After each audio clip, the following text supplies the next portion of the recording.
The Belgian Grand Prix at Spa is over, and it was victory for Oscar Piastri as he managed to beat teammate Lando Norris by overtaking him at the start of the Grand Prix. But now F1 is moving from Spa to Budapest for the Hungarian Grand Prix, which means that once again it is time for my preview and predictions. This is a series that I'll be previewing, and then at the end of the video, giving out my early predictions for the Grand Prix. If you enjoyed the video, then please hit the like button and subscribe for more F1 content. Now though, let's get into the video.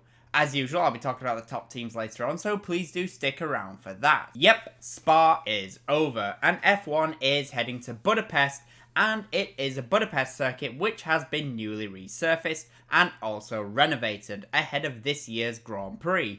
But it is still the same challenging circuit that we all know and love, and thankfully it is a normal weekend instead of a sprint, so we get 3 practice sessions instead of a sprint qualifying and sprint race where nothing happens, although hopefully we do now get a more exciting Grand Prix. The Budapest circuit is completely different to Spa. Spa is famously high speed, where teams tend to run with lower levels of downforce, and there are high speed corners such as Pouhon and Eau Rouge, just to name a few. But Budapest has none of that. Budapest is often referred to as Monaco without the barriers, and that is because the cars are constantly changing direction and there are no real long straights, as the pit straight itself is not that long. The teams don't have to worry about high-speed corners so much, and because of that, expect the teams to crank on as much downforce as they can get away with, like they would with Monaco. The circuit also features some tight and slow corners, so teams will be required to ride the curbs, especially at the chicane section. This circuit is technically a front limited circuit, but it can also be a rear limited circuit depending on the weather. This could put some teams at risk. Historically speaking, the Budapest circuit has been one that has been pretty brutal on the tyres, and we do typically see a multi-stop race. This year, with the new surface and also the tyres in 2025, hard tyre is the C3, the medium is the C4, and the soft is the C5. I anticipate that we will see a multi-stop race once again, and the teams will probably use the medium and hard tyres, as the C5 might be just a little bit too soft to run in the race, especially if the weather is going to be nice and hot. As I mentioned earlier, Budapest is historically known as Monaco without the barriers due to the layout being used.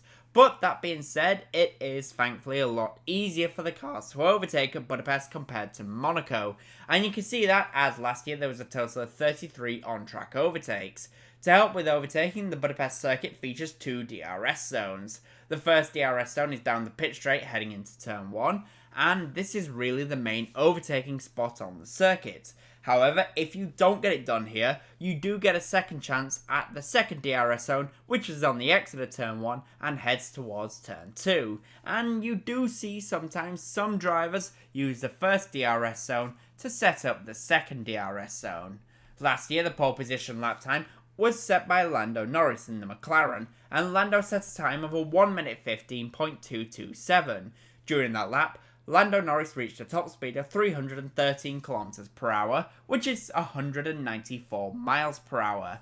In the Grand Prix itself, the race fastest lap was set by George Russell in the Mercedes, and George set a time of a 1 minute 20.305. With Pirelli going a step softer and there being new tarmac, then it is highly likely we will see some faster lap times if the new surface does provide grip.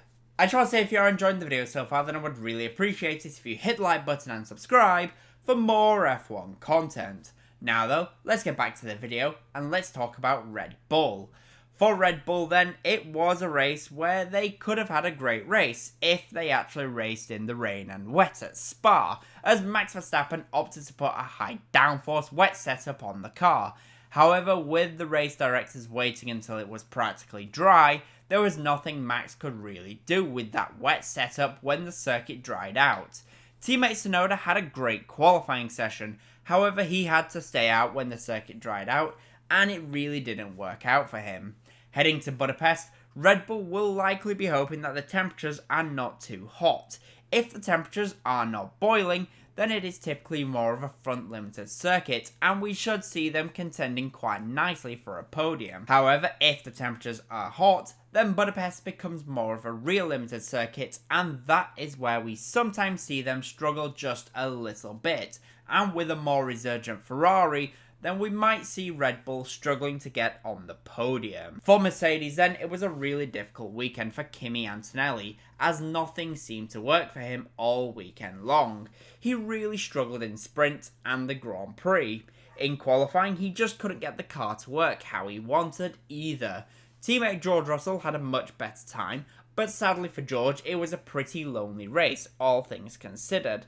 Russell had a lower downforce setup and struggled initially when the circuit dried up. We got a good idea of how much Mercedes have really fallen behind from the top teams, as George Russell couldn't really do anything about Max Verstappen or Charles Leclerc, and he was left behind. Heading into Budapest, I expect that once again Mercedes will probably be the fourth fastest car, unless the conditions come back towards their favour. Those conditions would be that it is a little bit cooler. They do tend to struggle still a little bit when it comes to race pace and race performance. For Mercedes, I feel like they might be starting to shift focus more towards 2026 and the new set of regulations, which they will be looking to absolutely nail. For Ferrari then, the Belgian Grand Prix was an incredible result, all things considered. Firstly, Charles Leclerc did a fantastic job to hold off Max Verstappen, who was in an overall faster Red Bull car. Leclerc used a lower downforce to make it difficult for Max to overtake, and then when it dried out, he was rewarded and was able to pull away a little bit from Verstappen, which is pretty impressive for Leclerc given his reputation for not being the best wet weather driver on the grid. Teammate Lewis Hamilton opted to risk for a wet setup after a very poor qualifying performance, and Lewis absolutely maximised everything during the short wet period of the Grand Prix. And for Lewis, it is a shame really that the FIA let the track get so dry before starting the race itself. Next up is Budapest, and Budapest is also historically one of Lewis Hamilton's strongest circuits. He has an incredible record here, and it is a circuit where I can see Ferrari potentially doing quite well. With the suspension changes, Ferrari do look like they may have finally turned a corner, and I do think they could be challenging for the podium, especially if it is a hot race. And finally for McLaren then, it was pure domination once again, but it was Oscar Piastri who came out on top, as he took the lead from Lando Norris right at the beginning of the race, using the slipstream down the Kemmel Straight, exactly how Max Verstappen took the lead from Oscar Piastri in the sprint race. The fact McLaren went for higher downforce like Max Verstappen, but it didn't affect them in the same way as it did with Max, is because the overall performance of the McLaren is so much stronger, and Budapest is frankly the perfect circuit for them to extract the most performance. There is a mixture of slow speed corners and medium speed corners, and with the tyre wear performance of McLaren, I expect that this could be their strongest performance yet. Norris once again made too many mistakes in the Grand Prix at Spa, and he cannot afford to make too many more, but teammate Oscar Piastri was perfect once again, and he was able to stroke his car home. I expect Oscar Piastri had a lot more performance in the locker with the medium tyres, but he had no reason to actually use those performance. Going into Budapest, I expect it will be close between the two of them. Last year, Oscar Piastri did win the Grand Prix, but Lando Norris was the faster driver, and I do think that this year, Norris will once again be the faster driver. So with that in mind then, what are my early predictions for the Hungarian Grand Prix? Well, for pole position, I'm going to go for Lando Norris in the McLaren to take pole. But what about the top 5? Well, in P5, I'm going to go for Lewis Hamilton in the Ferrari. P4 with Max Verstappen in the Red Bull. P3 will be Charles Leclerc in the Ferrari.